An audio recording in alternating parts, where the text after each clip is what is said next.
So this video aims to teach you the basic techniques of perspective drawing. There is 3 different tasks to complete over the next 2 lessons. So today's going to focus on something called 1-point perspective and also 2-point perspective.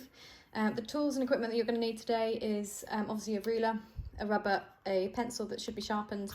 A fine line is optional. If you have one, it might just enhance your presentation techniques to finish, but it's not essential.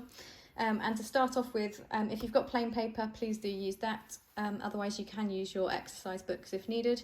It would be great if you could put a 1 centimetre border, just again for presentation techniques, as we did before with the exploded drawing task.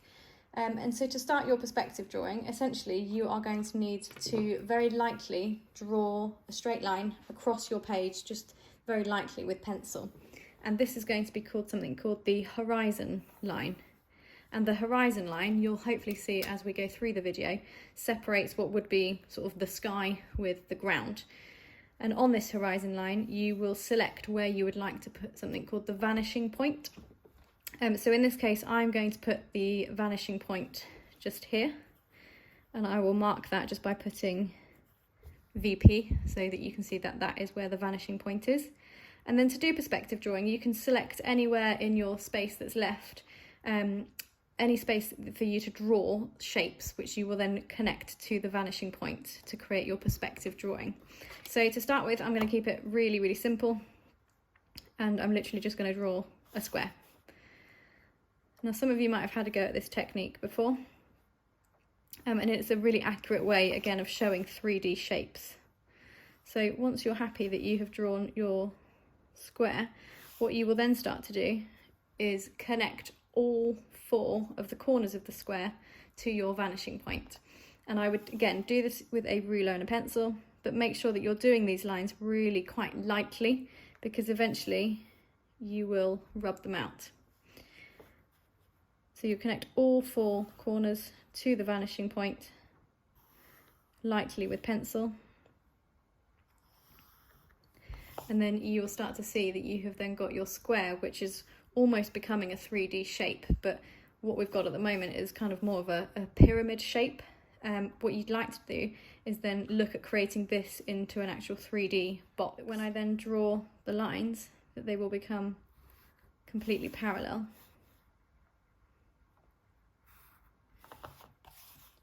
Now once you've got that drawn, you can see here where I've got the lighter lines that can actually be rubbed out, but some of those will need to stick. So I'm just going to press down harder on my pencil where I know the lines that form my cube will be. And then what you can do is, using a rubber, is you can start to rub out any lines that are not actually part of that box. So these are just the lines that enable you to draw really accurately, but once you've got them all connected to that vanishing point, you'll notice that you don't actually need those lines on your page anymore. So there you have a really accurately drawn cube. And you can do this technique with lots of other shapes as well. So if I was to just draw maybe the letter L, for example,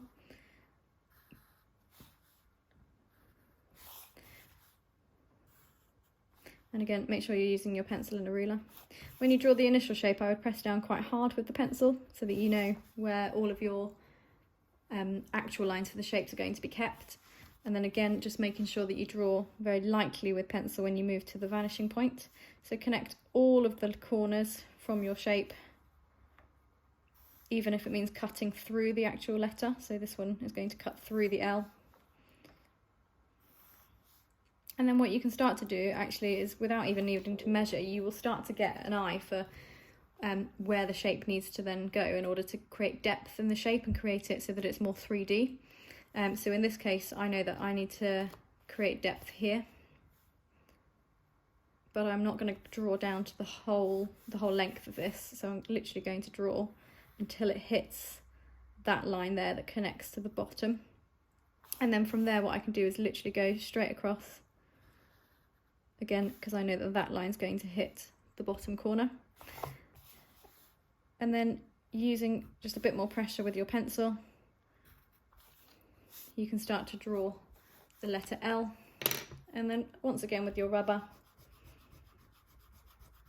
you can then start to rub out any lines that were there just for guidance to enable you to draw your 3D shape. So what I'd like you guys to have a go at today is to practice drawing maybe 4 different shapes. So I've got the cube here, the L shape, but you could have a go at doing a triangle, or even like a star shape would be quite nice as well. So ideally keep your vanishing point in the same location on that horizon line. And so you will start to have a go at drawing maybe 2 shapes at the top and then 2 shapes at the bottom, just on the left and the right, so that you can practice, and they will all connect to this central line here.